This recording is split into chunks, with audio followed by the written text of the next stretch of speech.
If you've made a payment through Gmail and need to request a refund, follow these simple steps to navigate the process effectively. Step 1. Check your transaction history. Log into your Gmail account and access your Google Pay or the relevant service where the payment was made. Review your transaction history to confirm the payment details and ensure you are eligible for a refund. Step 2. Locate the refund option. Once you find the transaction, look for a refund option or link associated with that payment. This may be labeled as Request Refund or Report a Problem. Click on it to proceed. Step 3. Fill out the refund request form. You will be prompted to fill out a refund request form.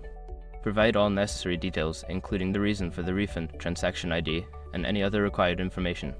Be clear and concise in your explanation. Step 4. Submit your request.